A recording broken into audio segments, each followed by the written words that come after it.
and welcome to Module 6. This module is all about how to feed your mind with the good stuff. This is one of my favourite modules and it's chapter 6 in the book, Power Lift Your Career.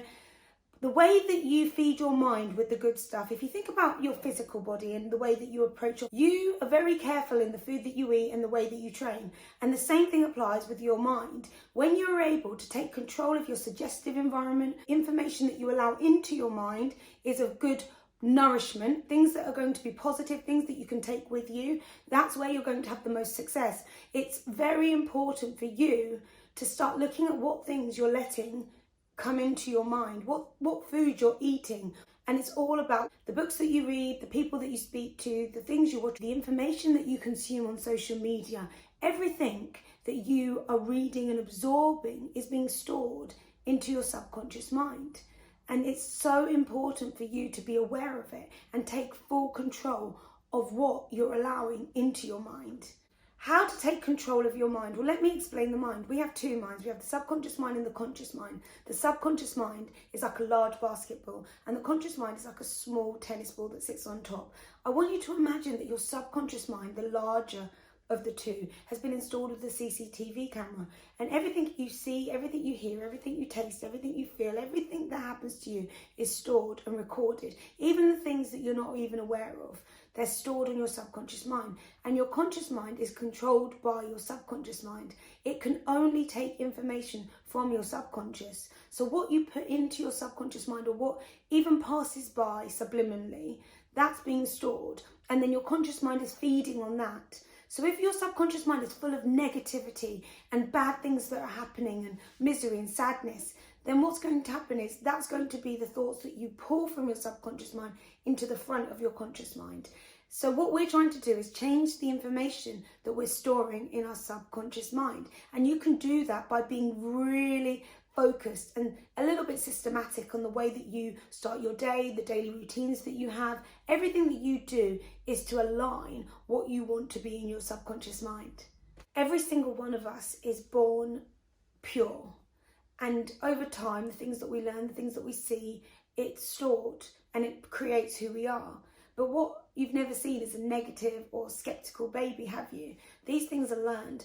We come into this world with only two fears, the fear of falling, the fear of loud noise. Every other fear that we have, we've learned over time. So if we are so susceptible to our outside influences and what we see and what we hear and the people around us, then the only way that we can actually succeed moving forward is by taking control of the narrative. I remember, you always hear your parents say, well, what will the neighbours say? Well, it doesn't really matter what the neighbours say. What matters is what you say to yourself. And being in that position where you are confident enough to know that not everyone's going to think like you, not everybody's going to believe what you believe, but for you to have a clear idea of what it is that you want and to be aware that other people will have an impact if you let them in. We all start really new in this world. Imagine that we start off like a blank tape, but as we grow, we start to store and record information, other people's ideas, thoughts, feelings, memories, and we store it all onto this blank tape. And they say that our mind can store up to 3 million hours worth of recorded television. It's infinite, the amount of information that we can store in our mind. If you've ever spoken to a grandparent or somebody who's in their 60s, they can recall with ease something that happened to them when they were younger. And that's because our memories are so vast and large that we can store so much information. So by deciding what it is that you want to store in your mind can be very powerful to how you move forward and the memories that you hold. Think of the iCloud. Your subconscious mind has an iCloud of its own. What you think is possible for you is largely based on the beliefs that you have about you and what you think you are and what you think you can do. In fact, your belief systems screen out things that you don't want to see, and this is like a tunnel vision. The subconscious mind scans your historical data, and then this tells your conscious mind if you can or can't do it. So how do you edit your subconscious mind? Because you can choose to edit it. Firstly, you need to override your data from the past that's corrupting your mind, that's slowing you down and stopping you from being able to move faster and further. The next thing to do is to eliminate all negative recordings. And how do you do that? Well, you do it by overriding it with new memories, your visions, your ideas, the confidence star, saying those words every single day. They override any negative things that people have said, any statements that you said to yourself. Eventually, you'll get to override those negative thoughts that may be holding you back. Start to become aware of your suggestive environment. Only feed your mind positive thoughts. For example, can you remember a time when you overheard somebody else having a conversation and you thought, oh, how awful? Do you remember how it made you feel? And their story and their sadness or their frustration even impacted you in your day.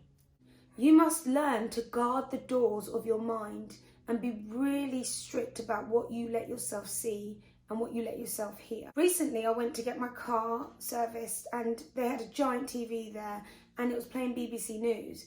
And I could just feel the vibration was really negative. So knowing what I now know, I just turn my back to the TV, put my headphones on and listen to a TED Talk. Even if you're in a place where you have no control over your environment and what's being played or what's being said, you've always got earbuds, headphones, you've always got something that you can do to shut out the noise from outside. We live in a world where the majority of people are afraid. Afraid to be bold, afraid to be different, just afraid.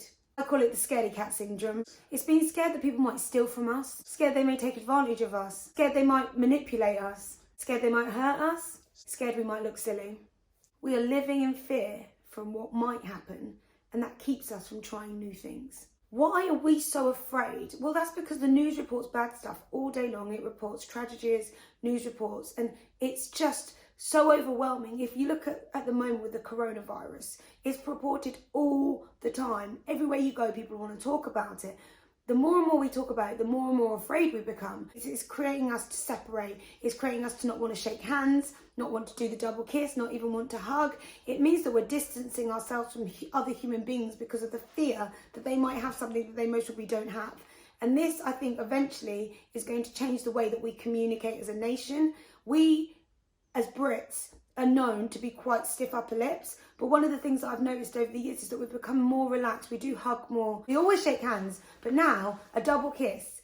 I see double kisses with men, British men, happening much more because we're becoming a bit more, we're embracing each other. But what this coronavirus is doing is it's making us separate. I heard from a friend of mine who works in London that people aren't shaking hands. They're not even fist pumping now. They're doing elbows. It means that your first interaction with a potential business or a friend or a new person involves you saying, do you know what, I'm not confident shaking your hand, I'm not comfortable doing a double kiss, and I'm not comfortable hugging, I'm comfortable with an elbow. How does that start any business relationship or any personal relationship? Any relationship is not going to be formed comfortably if you and the other person are standoffish because you both think that you might have the lurgy. Back to my point, feed your mind with the good stuff. It's important to make sure that you're aware of what's going on, but not to the detriment where you become so afraid that you don't want to touch another person.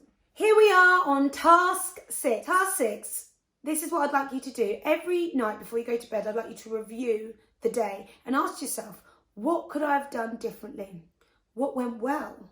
What would I do differently if I had today to live over again? This is a really great exercise to do because it makes you focus on what happened during the day, because often we can just run away with our days and our weeks and our months and our years. This gets you every day to just quickly do a quick overview of what went well, what didn't go well, what would you do different? And this allows you to sit back and think retrospectively, what would I do if I had today to live over again? What have I learned?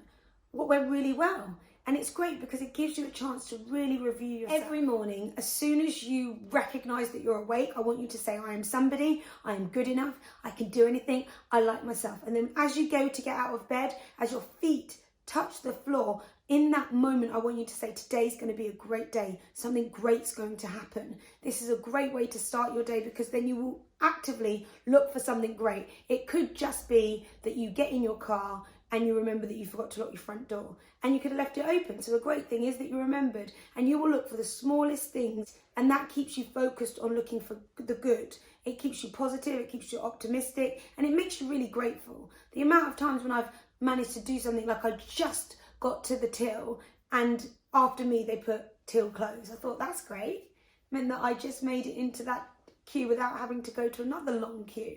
These kind of things are really great ways to live because you're like editing and you're scanning your daily life to say what went well, what didn't go well, what did I learn, and it allows you to keep completely in control of the progress of your life. Thank you so much for watching module 6. I will see you on module 7. Keep up the good work. Make sure that you're really in control of what you let yourself see, what you let yourself hear, and how you let yourself feel.